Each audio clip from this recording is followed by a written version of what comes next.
Welcome. My name is Cindy Lopez, the host of this CHC podcast, Voices of Compassion. We hope you find a little courage, feel connected, and experience compassion every time you listen.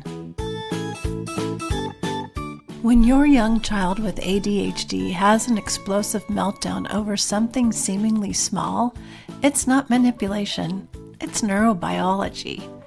In this Voices of Compassion podcast episode, we talk with CHC experts Dr. Neilson Chan and Dr. Marjan Ebadi about emotional dysregulation in young children with ADHD, exploring why their emotions feel bigger, last longer, and seem to come on more rapidly than their neurotypical peers. So listen in as we discuss why children with ADHD are at a higher risk for emotional regulation challenges and how executive function plays a role, along with common triggers and strategies that parents and caregivers can use to support their young children. This episode is perfect for parents, educators, and caregivers looking for compassionate approaches to supporting young children with ADHD through their biggest emotional moments. So welcome, Dr. Chan and Dr. Ebadi. Thank you for joining us today. And this topic about young children and ADHD and meltdowns, I think lots of our listeners are joining in today because they experience that. So before we launch into our conversation, love to hear a little bit more from you about yourselves. Dr. Chan, why don't you start? Thanks for having us, Cindy. So my name is Dr. Neilson Chan. I am a licensed psychologist here at CHC. Primarily what I do here at CHC is I conduct evaluations. And it was interesting, right before we started recording, I was actually chatting with Dr. Ebadi about how we've been receiving an influx of referrals for younger children, specifically with requests to see whether ADHD was part of the picture. And so happy to talk a little bit further about this in this podcast episode. Hi, I'm Dr. Marjan Ebadi. Thanks for having us. I also do psychological assessment at CHC, mostly for kids with ADHD, learning disability, mood disorders. And there is a lot of questions about parents about what's normal meltdown, or what is this ADHD, or what attention looks like in little kids. And I always joke that with little ones under 4, everything looks ADHD. So it's always interesting about like what parents are trying to figure out what it means. So as we get into our conversation today, let's give some context for our listeners. So for this episode specifically, we're focused on young children with ADHD. So what is ADHD and what are the ages we're talking about today? So ADHD, or attention deficit hyperactivity disorder, this is what we call a neurodevelopmental disorder. And what that means, breaking down the word, neuro meaning that there are differences in how the brain develops that leads to some of these behaviors that we commonly associate with ADHD. Some of the inattentive behavior, some hyperactivity, some impulsivity. And as we'll discuss a lot more in this episode, maybe some difficulties with emotion regulation. Now, the second part of neurodevelopmental is the word developmental. So this is something that we see across the individual's developmental trajectory. So symptoms of ADHD may emerge very early on from childhood and may persist into adulthood. And it can look, like Dr. Chen said, it could look different. So what might look like when you're little will look a lot different when you're older. And then things that used to work when you're younger might not work when you're older. So it's something that changes and shifts as people grow. And most often you can see the symptoms early on, but then they tend to emerge a lot or become a lot more noticeable when they start preschool or kindergarten, because there's a lot of structures that's coming in. So you can see a lot of more those symptoms or emotion dysregulation or inattentiveness in multiple settings. So at school and at home. And we tend to tell parents, always monitor, as you're monitoring your kids about what's working for them and what doesn't. So based on AAP, which is American Academy of Pediatrics. Yes, you can technically diagnose at age 4, but we tend to tell parents, like, depending on the severity of the symptoms, and then also seeing like how kids will do at school. Because sometimes you will see like it's better to test them when they're around 6-year-old, because then you can see them at school. Teachers have comments and what's happening. But also there are symptoms that are a lot more severe and is just impacting across the different function of life. So then if it's a lot more severe, you can always look into it around 4 as well. My background is education, and I started in early childhood.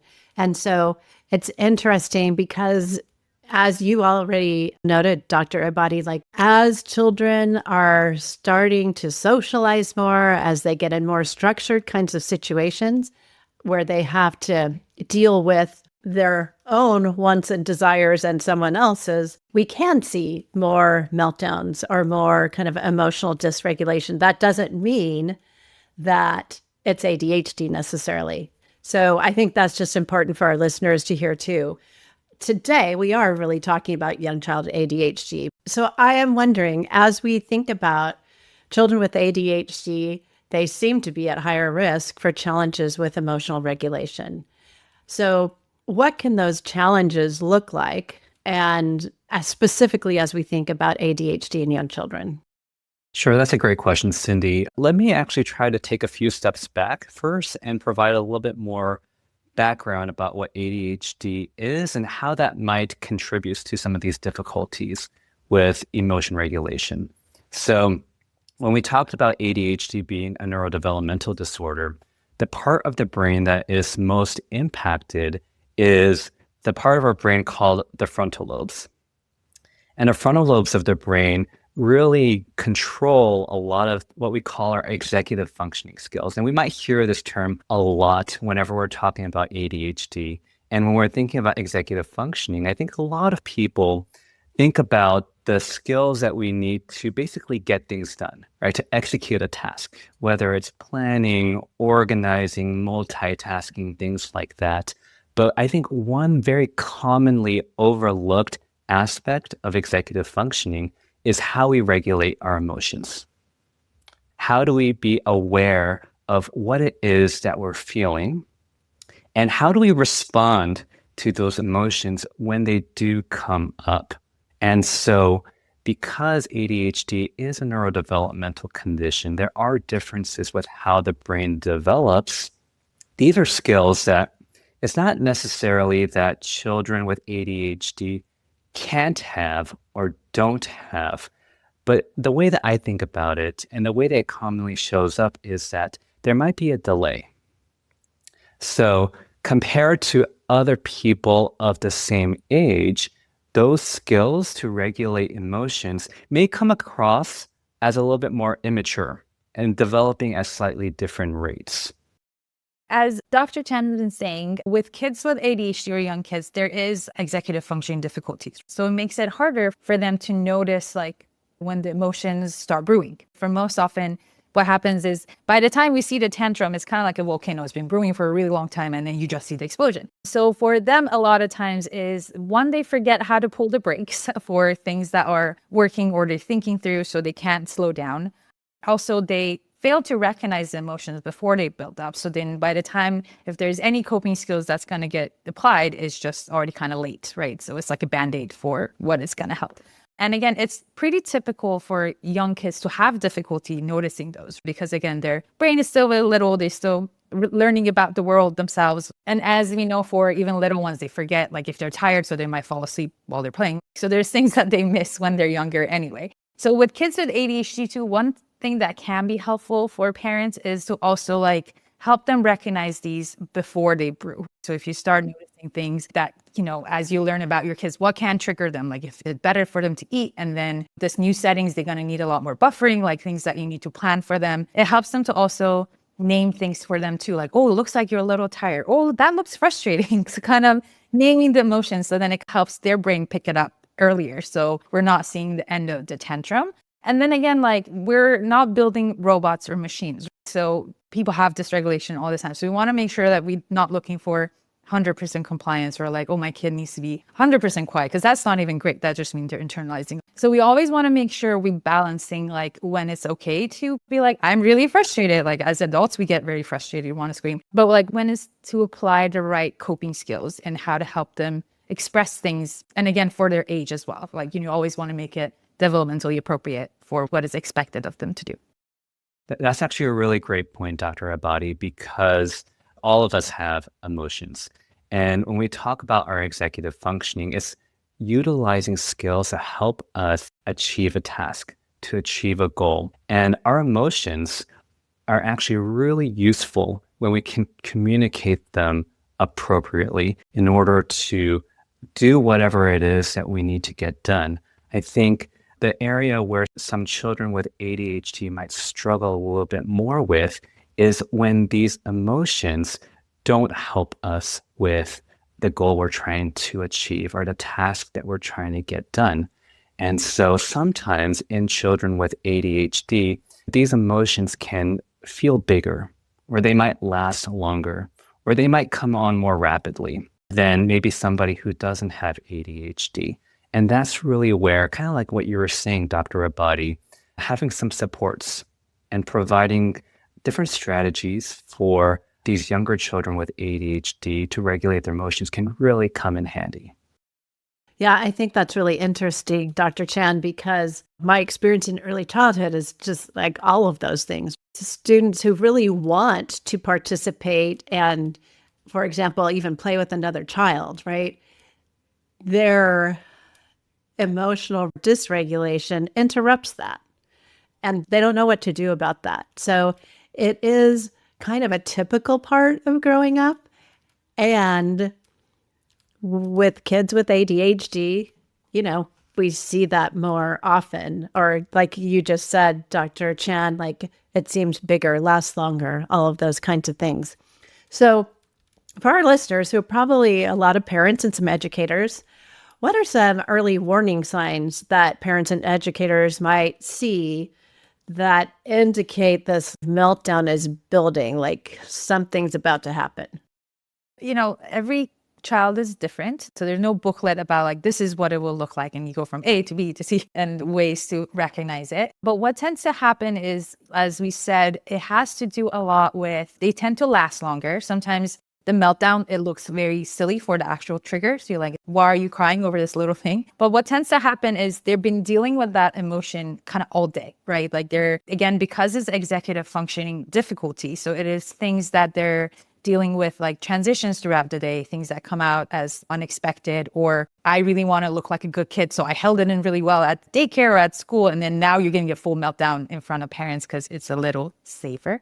But what tends to happen is, for a lot of these, is for parents to also start noticing the little triggers, their day-to-day things, right? And then kind of estimating like, how long is this tantrums lasting for? When can we start applying the coping skills? And then if it's starting to impact their friendships, it's going to start impacting people. Being parent is difficult anyway. So you start feeling more stressed because they're having a lot more tantrums. So it's impacting your relationship with, like, I don't know, grandparents or cousins. So that's when you're like, okay, compared to kids, it's not good to compare, but we tend to compare kids to each other. And then once you notice that it's getting a lot more intense and it's just your coping skills and stuff is not working, that's one of your signs that is just happening way more frequent, and the tantrum or crying is just a lot more intense than it needs to be for a little thing.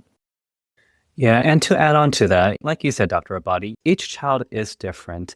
Now, a lot of parents do say, I can also read my child like a book sometimes, right? Each child has their own tells, whether it's a certain facial expression that they're making or certain behaviors that might come up, maybe it's refusing to eat or not wanting to go to bed, whatever it might be. Right now, I think one of the challenges that a lot of parents might bring to our attention is that sometimes it feels like a light switch, where it's just like the emotion just kind of comes on really suddenly.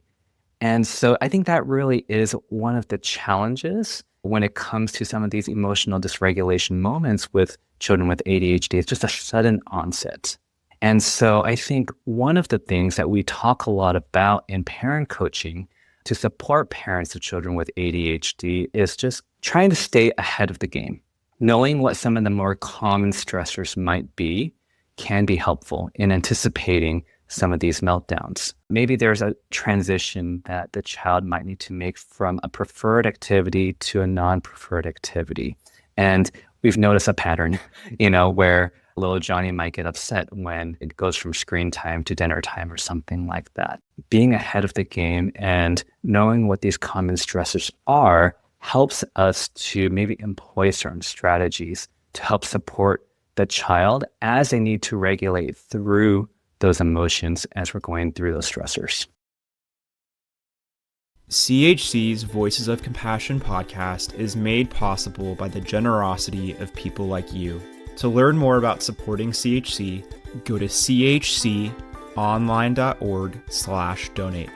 Also, make sure to follow us on social media for more inspiring and educational content from CHC.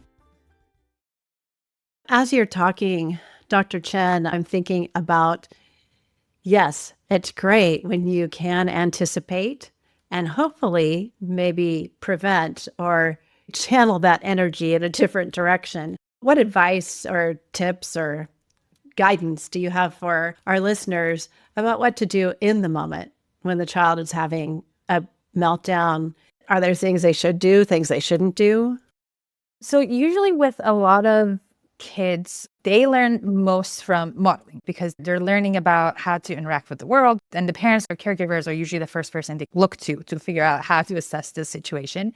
So one of the best things you can do at first is to assess and regulate your own emotions, right? How you're reacting. Is it appropriate? Is this helping your child, or is it giving them so much information because they're already having a full-blown tantrum? They're probably not thinking or listening. That part of the brain is shut off right now. You're just dealing with all the intense emotions. So talking to them loudly or explaining it to be quiet, sit down, that's not going to help anybody. It's going to make you more angry and it's going to make kids more frustrated. So definitely learning how to, regulate your own emotion and staying calm, and help them, if you can, again, with modeling, you can start breathing, because then again, that can help trigger their mind to also start using their coping skills. If they can listen and you can feel like they're listening to you, offer different coping skills, either showing it to them or show either through visual cues or talking to them in little short sentences about how to regulate. The other thing is with kids, they get very smart about, and again, I always say behaviors always have a goal. There's something that they're looking for, even consciously or unconsciously. The behavior is trying to achieve something.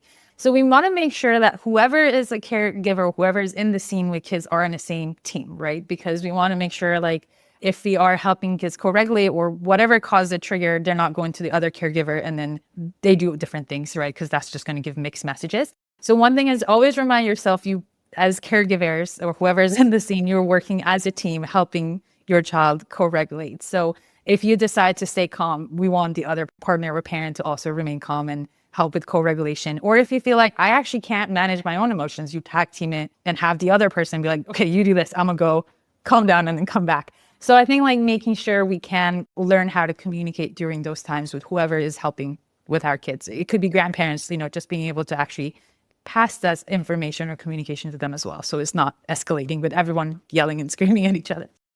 Dr. Ebadi, that's actually really important because, and I don't think we can underemphasize how important it is as a first step to first check in with ourselves as the adult in the situation. And I think that goes back to thinking about developmentally where the child is at right now. Right now we're talking about young children, maybe preschool age children. Even for children without ADHD, we don't necessarily, like you said earlier, expect for them to perfectly regulate their emotions in every situation. And taking into account that for children with ADHD, again, they might come across as a little bit more young in some of these skills. And so co-regulation is really key in these situations. And that really starts with how we're regulating our own emotions to begin with.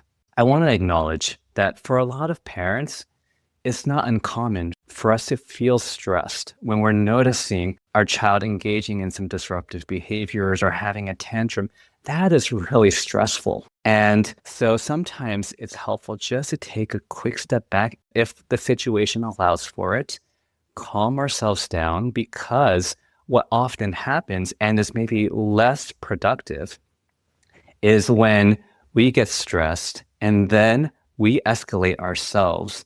And then the most common thing that happens after that is a child might escalate, right? And sometimes a power struggle comes up. And that's something that usually doesn't help us achieve what we need to do in the moment. So again, just going back to check in with ourselves to help our child co-regulate.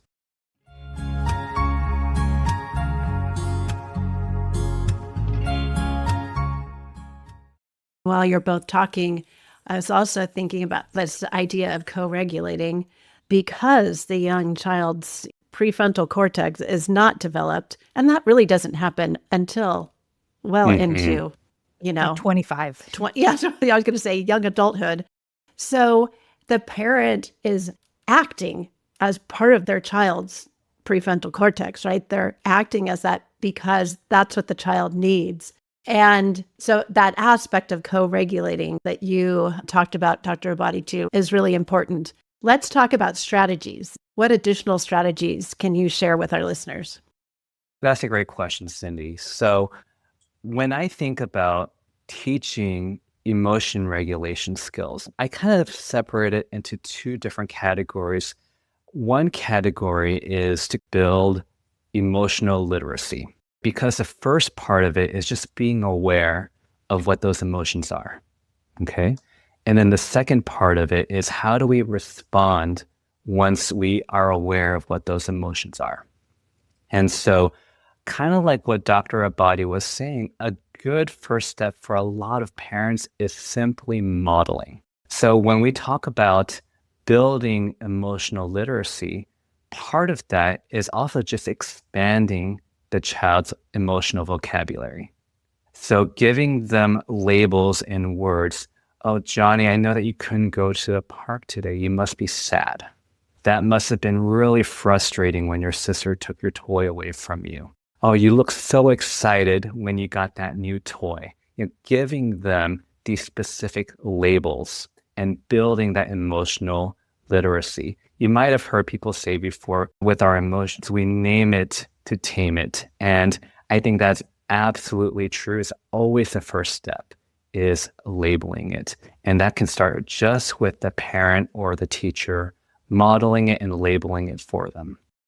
So, Dr. Chan, as I'm listening to you, so many things are coming to mind. And I have heard over and over again from clinicians in the various episodes that I've hosted with them is modeling. Like that's such an important piece. And that language you were just talking about, are there additional strategies that you would recommend as well?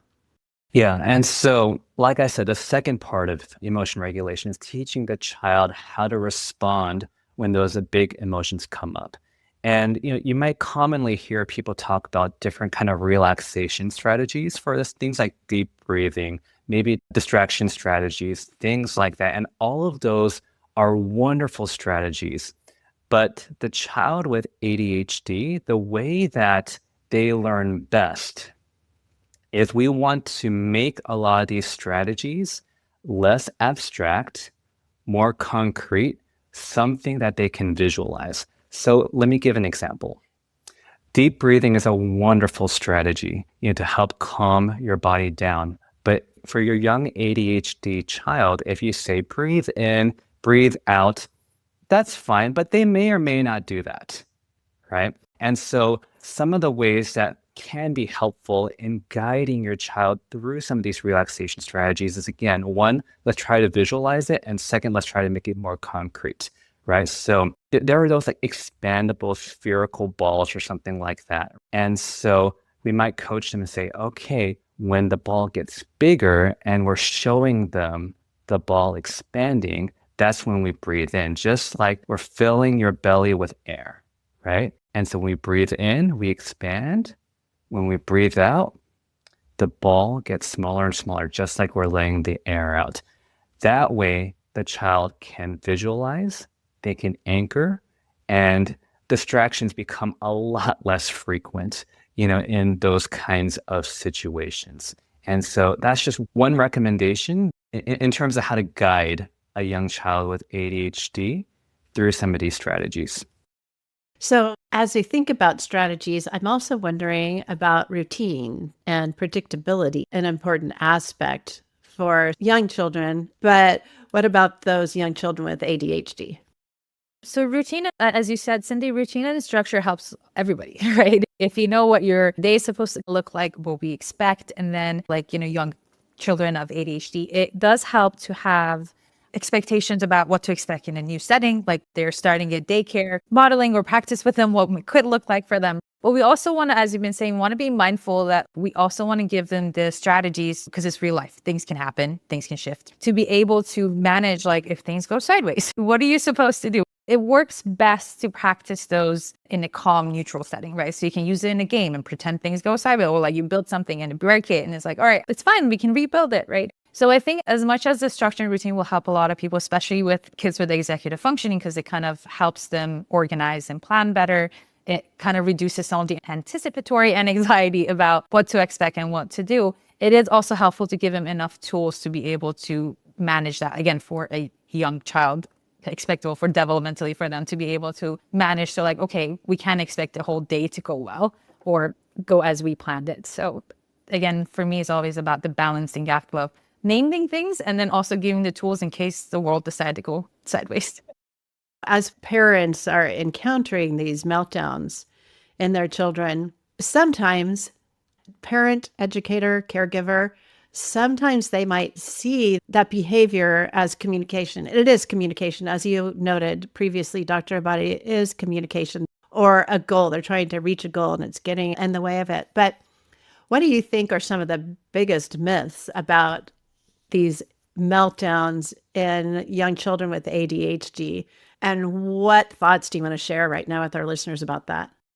I think one thing that I hear a lot from parents that do tend to call us, especially for consults or just figuring out what's normal, is they're doing it for attention, or they just don't want to do this. So they're being a bad kid, or mainly like they just want attention. One myth for me is, one, attention is how we connect to people. As you and I are talking, we're making eye contact, we're looking at each other, right? So that's how we connect and make friends or feel validated in our life. When it comes to little ones, they still have a harder time, again, one, with noticing how to do that well. And one thing that I've heard from or see with most parents is, as long as the kids is quiet or doing fine, like whatever, we're just going to ignore it. But then as soon as something goes sideways, they're like, what are you doing? That's attention, right? So then it kind of gives kids with ADHD or typical kid as well, that like, unless I'm doing something wrong, parents might not talk to me. So sometimes things happen because we want that attention seeking behavior, just be able to connect to our parents because they're busy with their lives and work, and most parents work.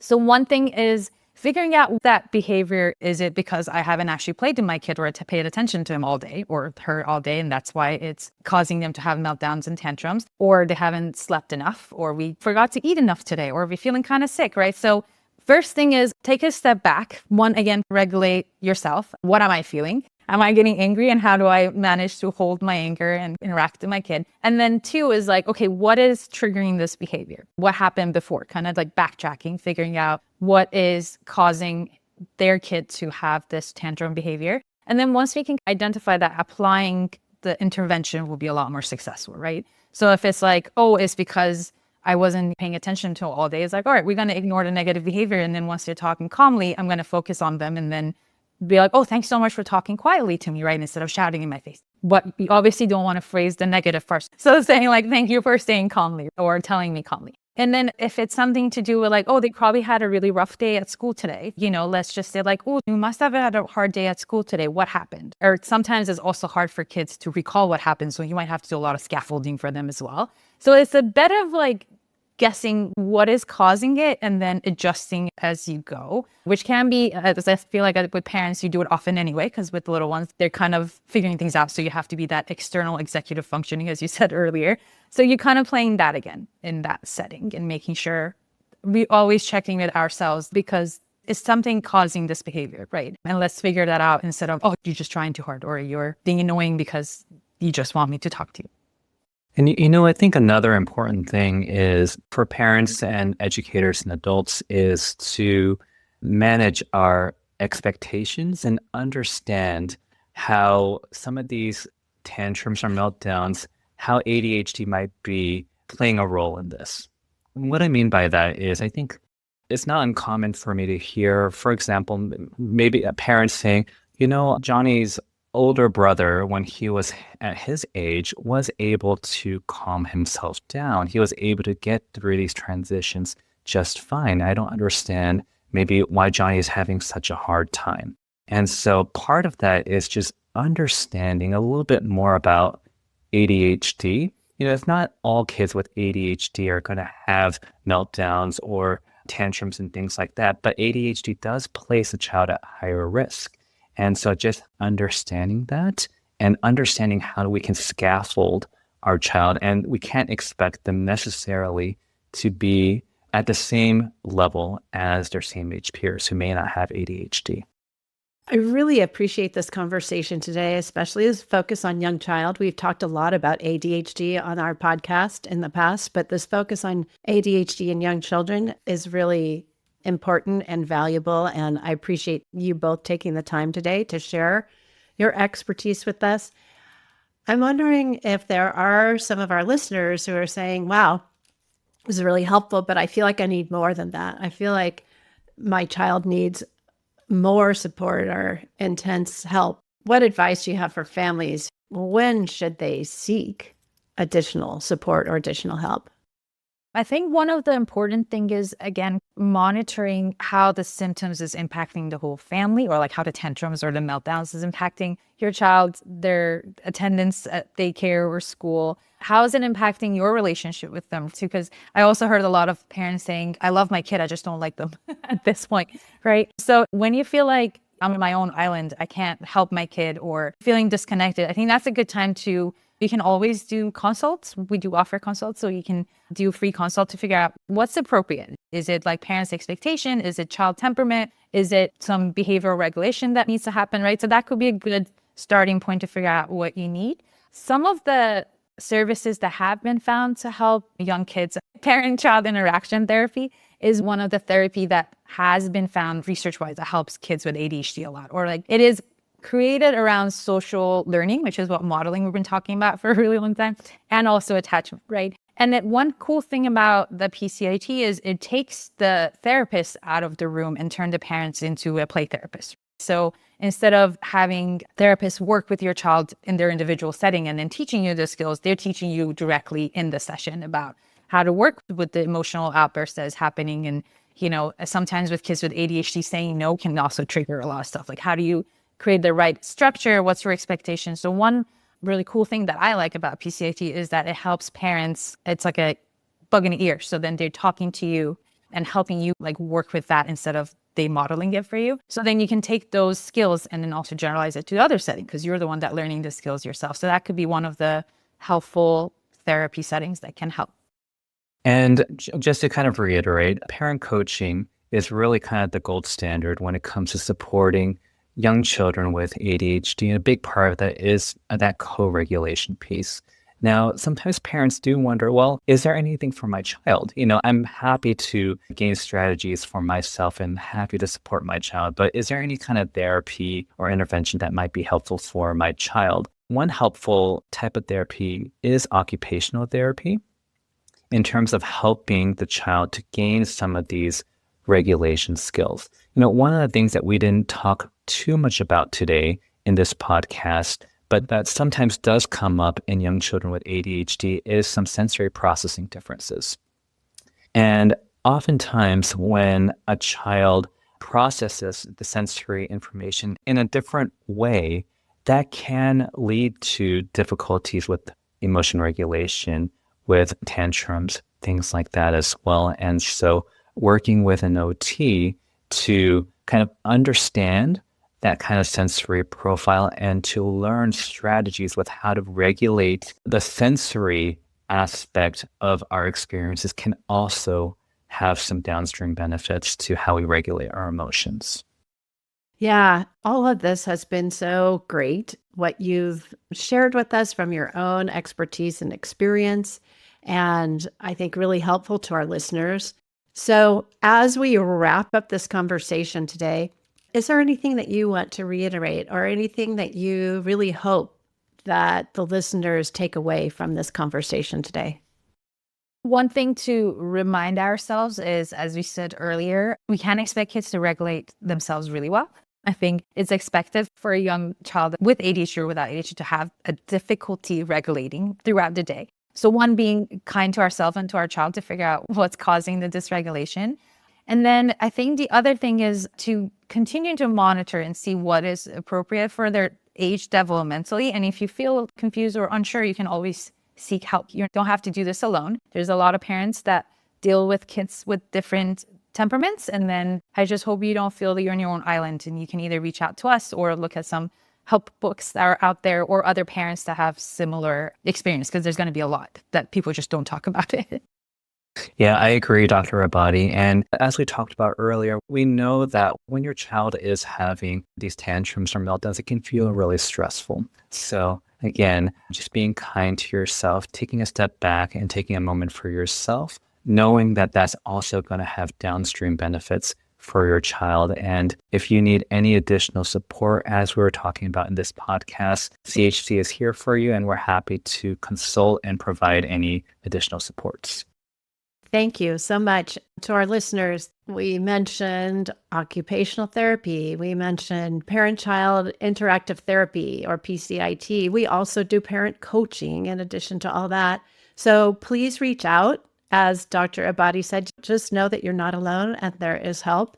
You can reach our care team online via email at careteam@chconline.org, or you can call us at 650-688-3625.